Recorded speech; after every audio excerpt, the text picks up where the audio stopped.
Cumprimentamos a todos os telespectadores do programa Valores da Nossa Terra, que vai ao ar todas as quintas-feiras, às 20 horas, aqui pela Vale TV. O nosso programa tem por objetivo colocar em relevo, em perspectiva, fatos, feitos e histórias de homens e mulheres que contribuem decisivamente para a nossa coletividade. E ao longo desses já quase 2 meses, por aqui já transitaram grandes empresários, professores, e hoje nós estamos tendo o privilégio de trazer uma pessoa da área médica, né? Um renomado cirurgião bucomaxilofacial, né? Que atua aqui na cidade de São Leopoldo, Dr. Ney Fernandes. Seja bem-vindo, Dr. Ney Fernandes. Muito obrigado, doutor Antônio. É uma honra estar participando desse seu programa e poder trazer um pouco de informações com relação à odontologia, que é uma área que eu milito há 31 anos com muito orgulho e tenho me dedicado bastante a esta área e nada mais justo do que nós trazermos um pouco de informações adicionais, um pouco do que está acontecendo na odontologia para todos os teus telespectadores. Obrigado pelo convite. Muito bem, Ney. Aproveitando a deixa, né, quando nós falamos em odontologia, sempre nos vem à mente ir a um consultório dentário, cuidar de uma cárie, fazer uma extração, né, ou coisas do gênero. Se sabe hoje, no entanto, que essa área da medicina, vamos chamar assim, se me permite, evoluiu significativamente, de forma que podemos falar de uma série de outros assuntos correlatos à odontologia. Em que estágio está hoje esta área da ciência, essa área dessa prestação de serviço tão relevante, doutor Ney? Olha, doutor Antônio, a odontologia ela tem nos últimos anos evoluído de uma forma, eu poderia dizer, assustadora. Porque até alguns anos atrás, lá na época de mais ou menos 1990, 1980, 1990, ainda se tinha a ideia que a odontologia tinha que tratar basicamente da cárie e das doenças correlatas da cavidade bucal.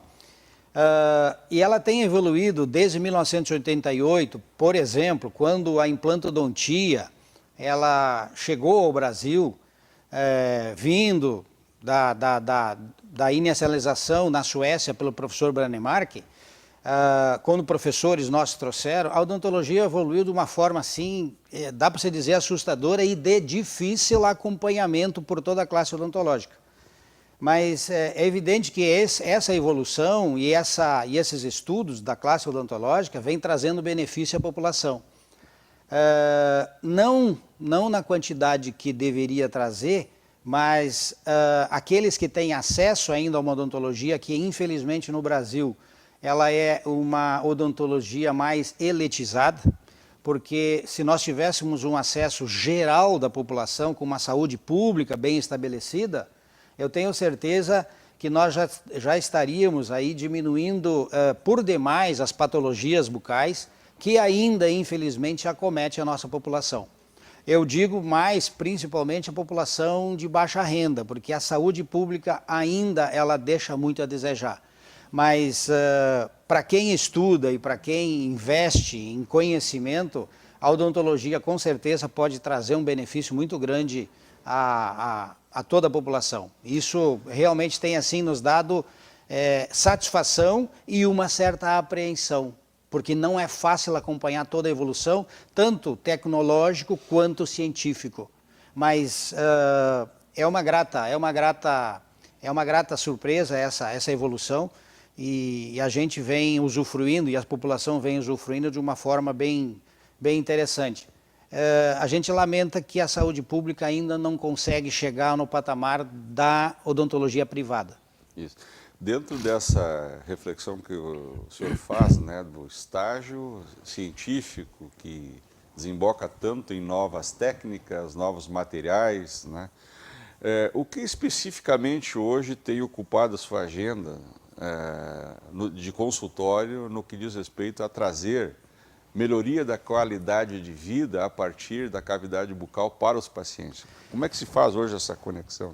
Essa é uma excelente pergunta, porque a gente tem visto que há muito tempo as situações corriqueiras da nossa população, ela tem trazido situações de um estresse muito grande. E a pandemia do Covid-19 veio trazer agora uma sobrecarga no estresse, que é o estresse emocional, que as pessoas somatizam por demais as situações do medo, da ansiedade, somatizam isso invariavelmente para dentro de si, e as pessoas começam a desenvolver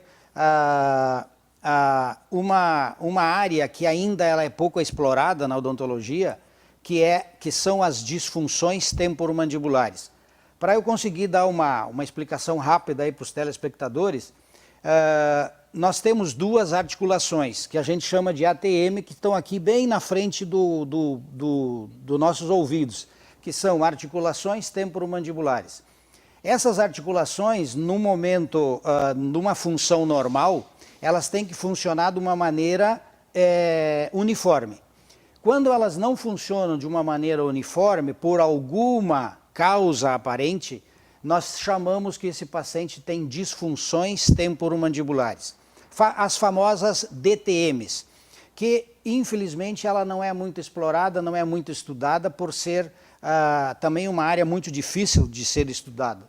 Mas as DTMs hoje têm acometido muita gente, muitas pessoas, devido a toda uma série de circunstâncias que a gente pode discorrer ao longo do programa, quais são as causas e quais são os tratamentos. Mas então, apenas assim resumindo, as DTMs, elas são provocadas basicamente por traumatismos, por microtraumatismos. O estresse emocional está muito envolvido nisso, e isso hoje em dia é bom que o telespectador tenha em consciência. Nós podemos falar sobre as causas e que tem tratamento para as DTMs. Coisa que até alguns anos atrás se pensava num tratamento paliativo, algo de, por exemplo, assim, construir uma plaquinha de bruxismo, nós vamos resolver os problemas de DTM. Hoje se sabe que só a plaquinha de bruxismo, ela não resolve a DTM. É um paliativo? Não, ele é paliativo. Ele dá uma melhora por um período, diminui os sintomas do paciente, mas o tratamento ele tem que ser um tratamento mais acompanhado. O paciente tem que ser acompanhado quanto à evolução do seu tratamento. Para que isso aconteça, é necessário que o paciente faça uma consulta, e ele tem que ser explicado sobre todas as causas, os sintomas, os sinais e o tratamento em si. Como você me perguntou, basicamente a minha clínica, eu particularmente exerço mais na área da cirurgia, traumatologia bucomaxilofacial e a DTM, porque a gente sabe que tratando os pacientes de DTM nós podemos devolver uma qualidade de vida bem melhor aos nossos pacientes, porque viver com dores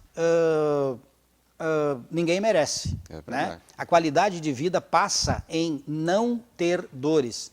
E a DTM a gente sabe que são uma série de dores que, à medida que você quiser, eu posso colocar quais são os sintomas, que são mais ou menos 20 sintomas, né? Decorrentes das DTMs. E ela se torna hoje uma área muito importante na odontologia, porque com certeza, em se tratando a DTM, nós conseguimos devolver qualidade de vida. E isso hoje já é possível. Isso.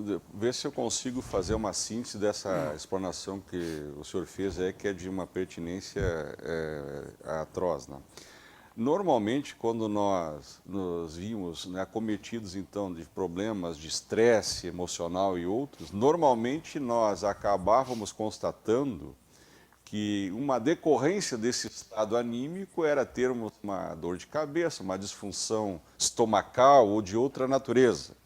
Então, o senhor está dizendo para nós que também em decorrência desse estado nós podemos ter, nessa região aqui, bucomaxilofacial, vamos chamar assim, ocorrência ou decorrências desse estado, e que nos acometem de outros sintomas que às vezes nós estamos tratando Até poderemos estar tratando de forma equivocada. Exatamente. Só para nós fazermos uma pequena análise assim, ó, quais são basicamente os sintomas da DTM? Se nós começarmos a fazer uma análise do paciente, o paciente tem basicamente dor na nuca, dor no pescoço, dor nos ombros, às vezes a dor vem para os braços. Tem dor de cabeça tensional, como que se fosse uma cinta pressionando na fronte do paciente, principalmente nessas zonas e todo.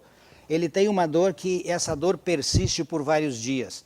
Geralmente ele tem dor de fundo de olho, ele tem dor de ouvido, ele tem aumento da quantidade de cera no ouvido, tem coceira no ouvido, sensação de entupimento do ouvido. Se ele for pegar um voo, por exemplo, um voo comercial, ele quando estiver ou decolando ou aterrissando, o ouvido chega a ter dores fortes e entupir o ouvido. Tá? E quando desce, ele fica por talvez várias horas com a sensação do ouvido entupido.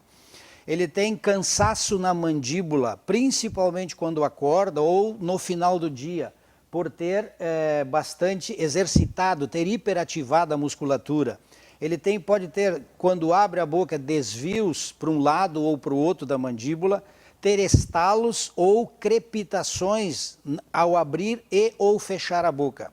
Essas são assim os sintomas mais evidentes da DTM. E isso tem que ser identificado, porque existem outros fatores de ordem geral, por exemplo, existe a fibromialgia, que não é um sintoma da DTM, mas ela está relacionada também com o estresse, e nós podemos, às vezes, identificar e encaminhar esse paciente a um reumatologista, por exemplo, para tratar a fibromialgia. E, invariavelmente, o paciente que tem fibromialgia, ele tem DTM. Então, essas condições, elas são extremamente importantes nós fazermos um bom diagnóstico para que se faça também um tratamento correto. Porque nós temos a DTM muscular e a DTM articular. A articular é basicamente dentro da ATM, dentro da articulação. E essa muscular vai desde o masseter temporal e os músculos aqui do pescoço e das costas.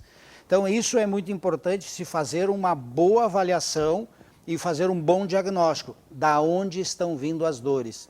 E o estresse hoje está intimamente relacionado com tudo isso, com certeza. Pois é, senhor, veja que foram pontuados aí, com toda certeza, mais de 20 sintomas, né, e importantes sintomas, que às vezes nós ou negligenciamos ou atribuímos pouca relevância aos mesmos, né, e acabamos, às vezes, nos valendo de uma medicação paliativa para, não digo eliminar a dor, porque como estamos vendo, parece que tem uma causa, e na causa não se está indo. Nós estamos, na verdade, temporariamente, digamos assim, eliminando a dor, né?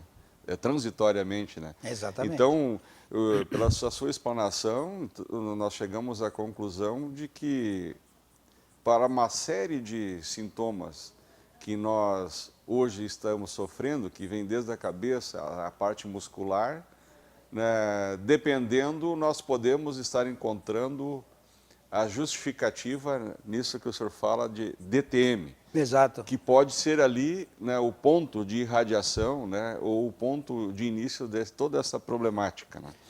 Mas nós vamos fazer um breve intervalo, doutor Ney, e no segundo bloco nós continuaremos aqui desfrutando desse seu conhecimento e, sobretudo, né, dessas orientações aqui que para nós que somos leigos no assunto, né, e às vezes ficamos tentando buscar quem pode nos ajudar a resolver esse problema, né,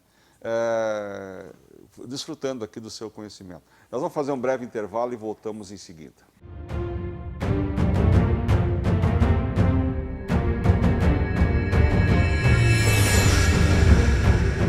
Estamos de volta com o programa Valores da Nossa Terra, que hoje tem o privilégio de receber o cirurgião dentista maxilobucofacial. É um nome, hein, doutor Ney Fernandes? É. Né, porque está conversando conosco sobre a vanguarda, né, alguns assuntos que hoje preocupam e, sobretudo, animam, né, a categoria.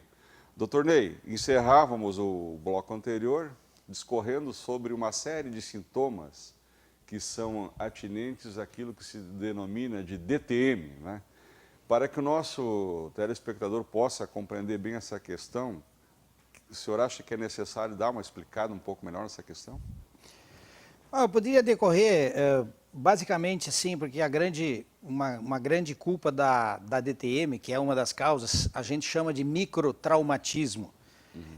Basicamente, o microtraumatismo nós classificamos que são todas aquelas ações que nós executamos fora das 3 funções para a qual a nossa articulação foi concebida. E as 3 funções, as principais são a mastigação, a fonação, de falar, de se relacionar, e aí entra o relacionamento interpessoal, de beijo, sorriso, choro, etc., e a deglutição. Essas são as 3 funções principais da nossa articulação. Toda aquela função que nós exercermos de uma forma não dentro das 3 funções principais, nós chamamos de parafunções. E aí nós podemos enumerar algumas. Por exemplo, mascar chiclete. Mascar chiclete é um dos hábitos parafuncionais mais nocivos que tem para a articulação. Roer as unhas, mordiscar o lábio seguidamente, mordiscar a bochecha na parte interna, dormir sempre do mesmo lado, pressionar a mandíbula com o telefone, fazendo uma torção no pescoço, dormir, por exemplo, com o braço ou com a mão embaixo do travesseiro, onde que a gente faça um apoio desmedido na articulação, que são os principais. Estava me esquecendo de mascar tampinha de caneta, lápis, palito de dente. São todos hábitos parafuncionais que vão exercer uma pressão na estrutura interna das nossas ATMs, fazendo com que ela se deforme, causando um desarranjo da articulação na sua parte interna. Juntamente com isso, existe o bruxismo, que todo mundo conhece, que é o bruxismo, ou o que é o bruxismo do apertamento durante o dia, apertamento dos dentes, devido ao estresse emocional também, e aquele bruxismo noturno que é mais difícil de nós controlarmos. Basicamente, essas são as parafunções principais que desencadeiam uma DTM. Juntamente com essas parafunções, nós temos a hiperatividade muscular. Aquilo que nós exercermos de uma maneira exagerada das nossas funções, nós vamos hiperativar a musculatura, causando uma contratura muscular, uma diminuição da capacidade de oxigenação desse músculo, diminui a quantidade de glicose nesse músculo, nós causamos dores musculares. Tá? Mas ainda bem que hoje nós temos a consciência disso e nós temos tratamento para esses problemas que afetam de uma maneira, assim, eu posso, conforme a literatura demonstra, que nós já chegamos quase a 60% da população adulta mundial com algum sinal ou sintoma da DTM. Isso é um caso preocupante. Pois é, você relatou aí pelo menos umas 20 atividades que nós as exercermos porque queremos, né? Mascar a tampa da caneta é algo que eu decido fazer, eu não preciso fazer. Exatamente. Né? Então, você telespectador, acabamos, né, incorporando um conjunto de ações como um hábito diário, né, de fazer isso, que acabam trazendo essas ocorrências, vamos chamar assim, que podem levar, não digo a perda, né, mas ao prejuízo da funcionalidade, né, desse órgão todo aqui. Como é que nós tratamos, doutor Ney? Como é que o telespectador pode identificar, assim, ele pode dizer, olha, eu creio que esse quadro que eu estou aqui enfrentando tem a ver com aquilo que o doutor Ney falou, né, e talvez eu deva procurar um profissional. Como é que eu faço essa identificação preliminar para poder me reportar a quem pode me ajudar a resolver o problema? Olha, a gente sabe que hoje a DTM ela deve ser tratada por quem tem conhecimento e deve ser um cirurgião dentista. O que a gente tem visto aí, muitas pessoas tratando DTM que não são da área da odontologia. A odontologia é o carro-mestre no tratamento da DTM e tem que ser tratado por profissionais que têm o estudo e se dedicam no conhecimento da articulação.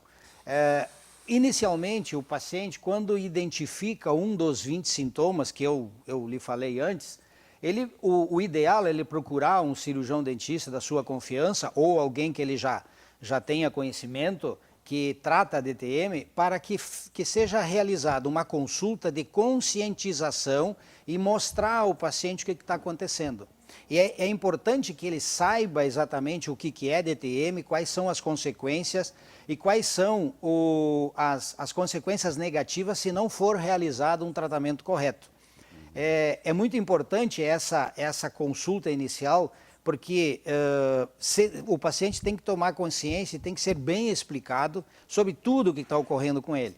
Após isso, diagnosticado, e se o paciente já é diagnosticado com a DTM, existe o tratamento que ele consiste basicamente numa interposição entre as arcadas de um aparelho que ele deve ser confeccionado num simulador, com características específicas que imitem a nossa articulação, para devolver um sistema mastigatório sobre esse aparelho, para que ele consiga desenvolver esse processo de mastigação, esse processo de abertura e fechamento de boca dentro de uma normalidade. Por isso que ele deve ser confeccionado de uma maneira especial, que ela é diferente, bem diferente das chamadas plaquinhas de bruxismo que são colocadas hoje em dia. E esse tratamento ele dura 3 meses. Mas não é somente entregar um aparelho para o paciente, nós chamamos esse aparelho de uma placa estabilizadora, que depois ela se transforma numa placa desprogramadora. Desprogramadora porque nós vamos reposicionar novamente a posição da mandíbula numa situação mais estável, dando ao paciente a condição ideal de exercer o seu ciclo mastigatório. Tá? Isso é muito importante. Esse acompanhamento durante o tratamento de 3 meses tem que ter pelo menos umas 10 ou 12 reconsultas para nós avaliarmos a evolução do tratamento. Juntamente com esse aparelho, existe um protocolo de conscientização que o paciente tem que ter, e o paciente tem que estar imbuído e entrar para dentro do tratamento, porque ele vai ter alguns exercícios, alguns conselhos a executar no dia a dia do seu tratamento, para que a gente colha os resultados positivos. Isso é muito importante. Então, primeiro é conscientizar o paciente do seu problema, instituir o tratamento e chamar o paciente também para dentro do tratamento, e ele tem que fazer parte do tratamento. E que não é difícil, não acarreta em alteração do seu dia a dia, absolutamente não, mas é importante que ele participe ativamente no tratamento. E aí, claro, eu acho que o nosso tempo aqui é muito curto para nós falarmos exatamente tudo sobre o tratamento, né? Mas uma consulta inicial ele é dado, porque a consulta mais ou menos demora mais ou menos 45 minutos a 1 hora para nós conseguirmos elucidar tudo o que o paciente tem. E tudo o que vai ser feito, tudo o que vai ser elaborado para que ele chegue no final dos 3 meses sem as dores que estão lhe acometendo. Isso é fundamental. Doutor Ney, é muito relevante, é relevantíssimo aqui o que o senhor tem tratado, né? Mas sempre que eu recebo pessoas com o seu conhecimento, com a sua interação social que o senhor tem e vivência, eu não posso me furtar a fazer certas perguntas, né? Eu queria trazer aqui para o outro lado uma questão, né, tendo em vista, né, do seu gabarito e a sua atuação, como o senhor bem pontuou, há mais de 30 anos, né, na odontologia. Como é que está a odontologia? Eu falo essa a mais básica no Brasil, né? Qual é o estágio que nós estamos hoje em relação ao que era 30 anos atrás? Como é que hoje nós poderíamos classificar, não a ciência, o seu estágio, mas propriamente também a sua chegada à população? Como é que você vê isso hoje? Infelizmente ainda a saúde pública, aquela básica, né, de postos de saúde, Ela é uma odontologia muito básica. Básica é resolver o problema da cárie, extrações dentárias, que isso deveria ser evitado ao máximo, extrações dentárias, tratamento de algumas doenças periodontais, mas à medida em que os tratamentos vão sendo mais exigentes, mais abrangentes, aí o serviço público ele ainda peca, porque não se consegue devolver, por exemplo,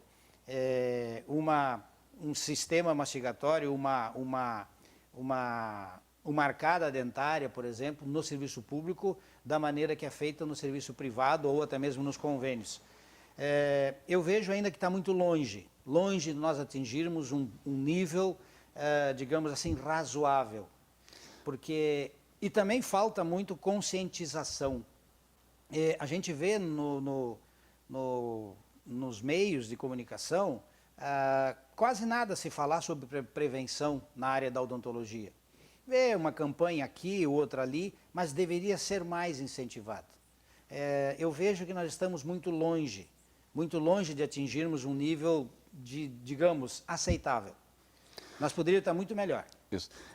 Poderia concluir, então, com propriedade essa seguinte afirmação de que a cavidade bucal, pela relevância que ela tem para a existência humana, não é adequado nós, frente a um problema de cárie ou equivalente, sairmos a proceder extrações desmedidas, ou seja, seria muito melhor gastarmos também recurso para fazer recuperação daquele dente? Eu não tenho a menor dúvida com relação a isso, porque a absorção dos nossos alimentos, ela começa por uma boa mastigação. É na boca que começa uma boa degradação do alimento para ser absorvido no nosso sistema digestivo. E se nós não tivermos uma boa mastigação, qualidade da mastigação, como é que nós vamos? Nós vamos engolir o alimento inteiro? Veja bem, se nós engolirmos, por exemplo, um pedaço de carne inteiro, quanto tempo demora o nosso suco gástrico para fazer a degradação desse alimento, digamos assim, o desmantelamento das fibras? Né? Mas se nós tivermos o sistema mastigatório trabalhando de uma maneira excelente, nós vamos ter uma sobrecarga menor no sistema digestivo. E aí já melhora a capacidade até de absorção de todos os seus nutrientes da alimentação. Disse já, os pesquisadores dizem que uma boa digestão começa por uma boa mastigação. E como é que nós vamos mastigar se nós não temos o sistema mastigatório de acordo, se nós não temos dentes? Como que um paciente que está faltando 3 ou 4 dentes, se não repõe ele com uma prótese, com implante, como que ele vai mastigar adequadamente? É difícil. É verdade. É difícil. E isso se torna um motivo de saúde pública, com certeza.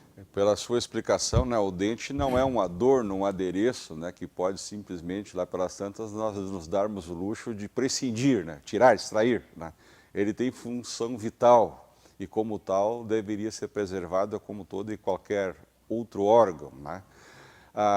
Dr. Ney, eu quero lhe agradecer pela presença, né, e desde já lhe comprometer a comparecer aqui também em outros programas nossos. Será um prazer.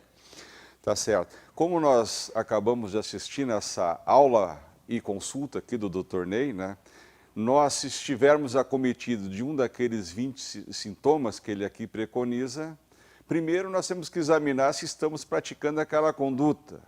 E eu não perguntei para ele se simplesmente parando de roer a unha ou a tampa da caneta ou outras daquelas atividades vai parar, mas se a dor persistir, recomenda-se então que nós nos dirigimos a um profissional para fazer a consulta e ali obteremos as respostas e os encaminhamentos.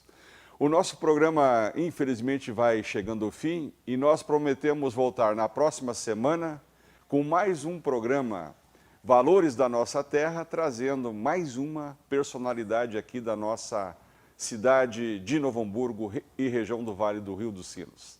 Até a próxima semana.